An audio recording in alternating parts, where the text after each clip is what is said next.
Wowzers. 71.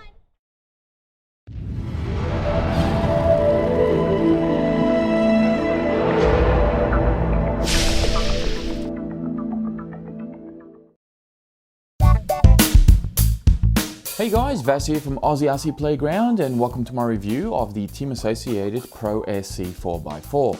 This is a 1/10 scale 4-wheel drive brushless short course truck that is available as a ready to run and even comes with a battery included. However, you will need to supply your own charger. The truck is equipped with a Reedy 550 size 3500 kV brushless motor connected to a 80 amp waterproof ESC, which I believe is a rebranded Hobby Wing.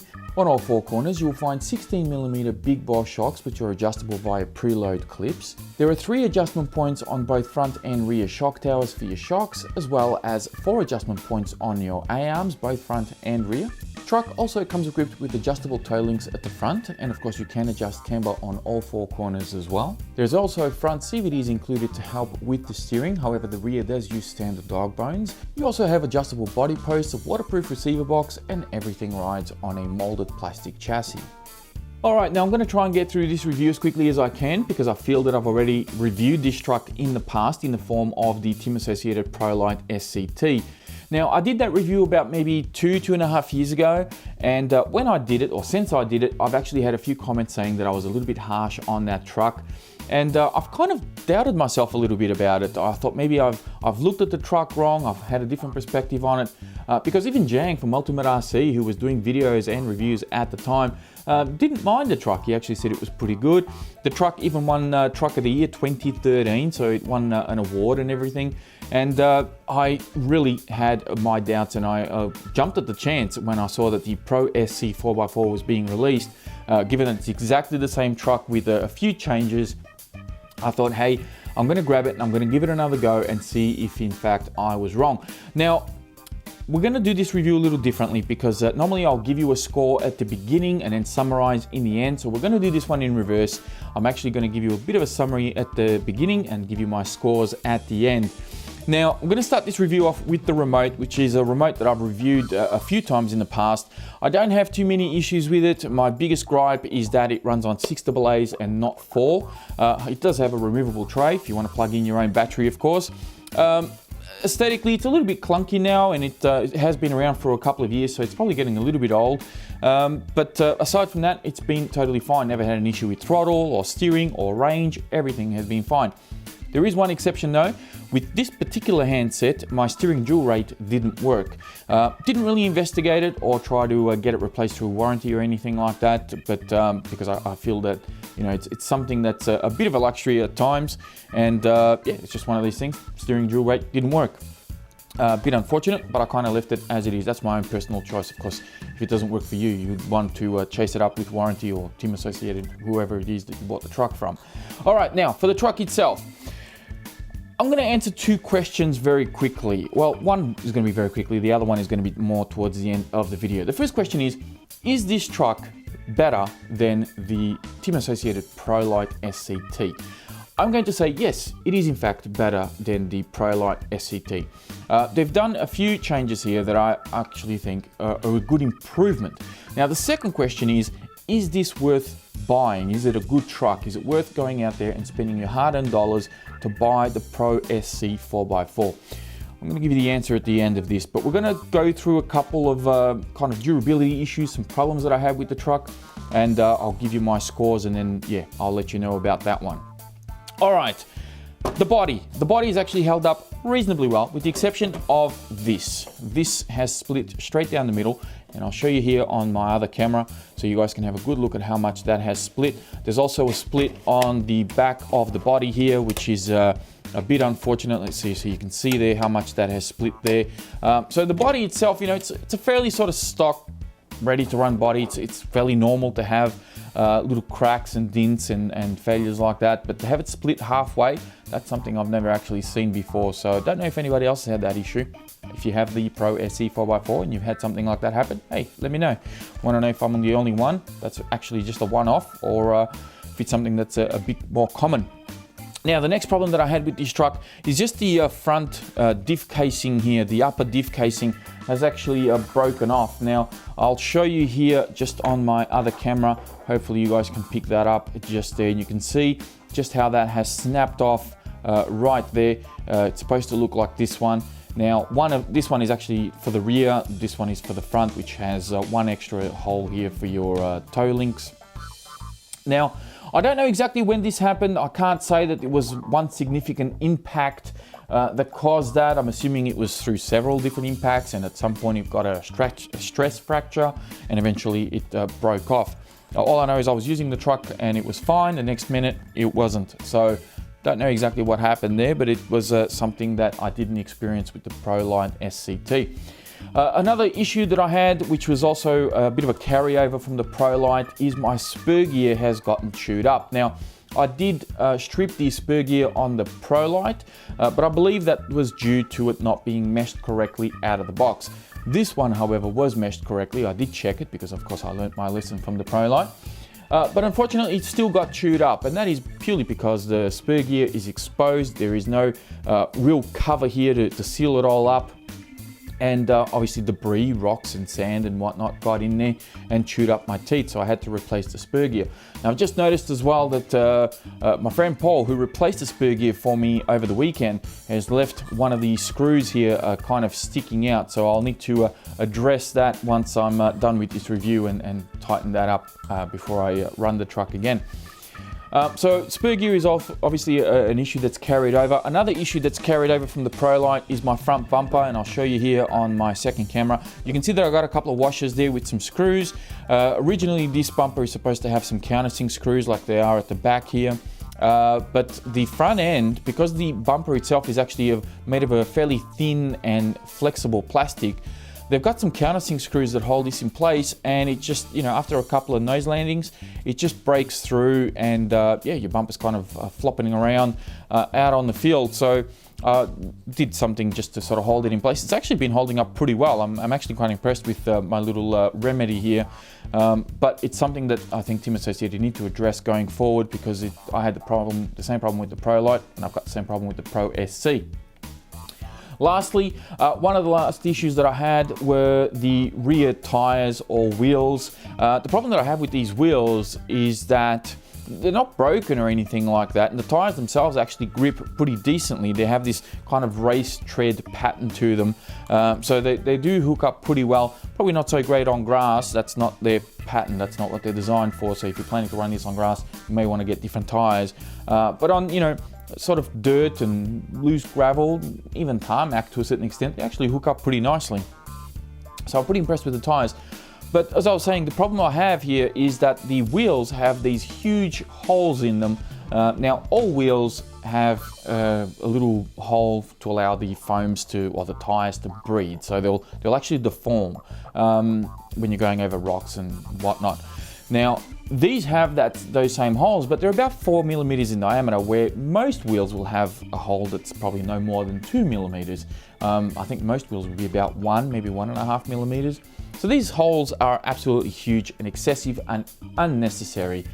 And what's happened is my rear tires have filled up with dirt and sand and debris, and you know, they weigh about twice as much as my front tires.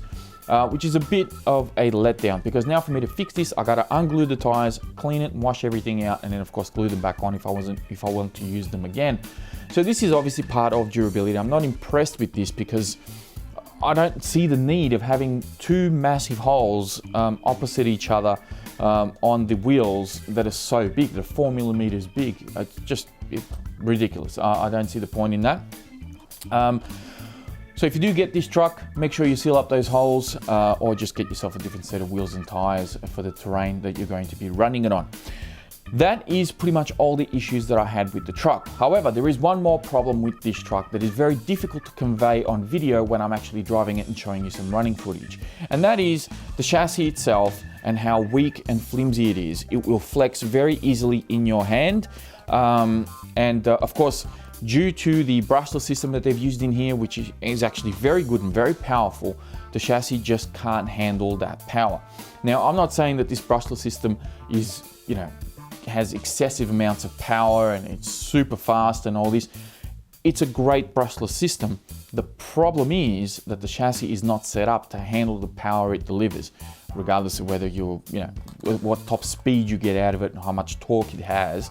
The chassis just can't handle it. And the reason why I feel this is a problem is because this chassis is actually an old Thunder Tiger chassis, which I believe was a Sparrowhawk or Tomahawk, and Thunder Tiger owned Team Associated. Team Associated have also obviously got their hands on these old chassis and decided to apply them to a short course format.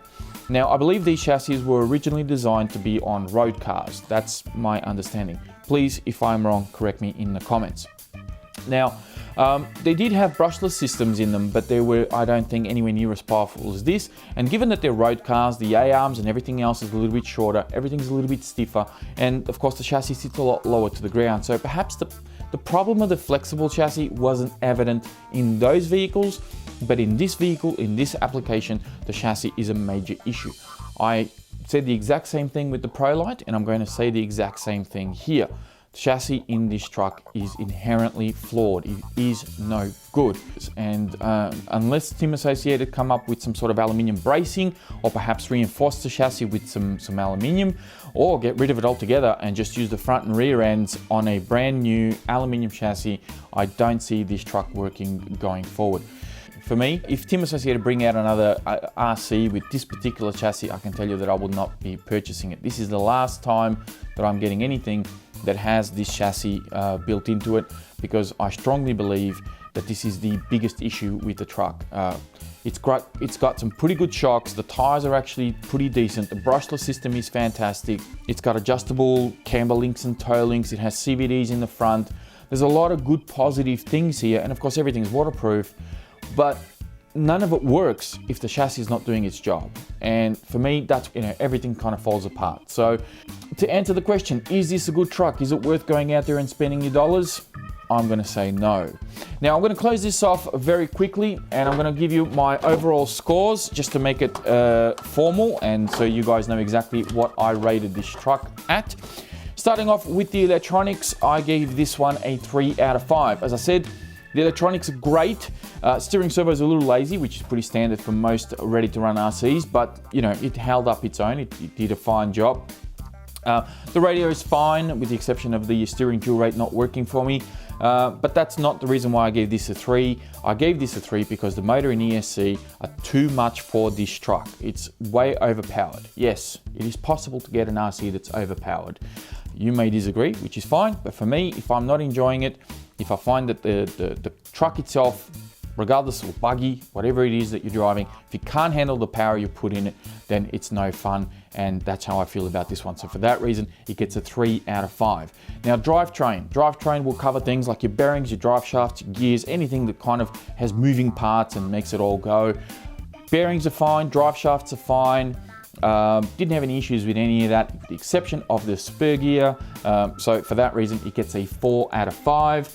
Moving on to handling, as I've been saying throughout this entire review, you know that the handling on this truck is not great. You can get away with it on 2S. I will repeat that, on 2S, you'll get away with it. You'll need to tune it up a little bit, and I think you'll manage with it. Forget about using 3S in this thing. It does not drive well at all with 3S. Now, I know that some people argue and say that, well, 3S is too much for 10 scale cars anyway. I strongly disagree. If you're going to sell an RC that is capable of running 3S, then it should be able to handle 3S. I didn't test it with 4S. I didn't change out the electronics and try to put 5S in here or 6S. I tried to use the RC and tested it within its capabilities, what it's designed for. It's designed for 2S and it's designed for 3S. 3S doesn't work. So for that reason, it gets a 2 out of 5. Durability.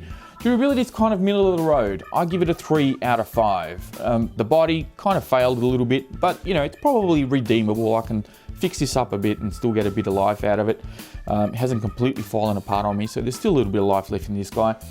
Spur gear, definitely replaceable. Not an expensive thing to do, but it is very time consuming because the truck is just not very user friendly in that regard.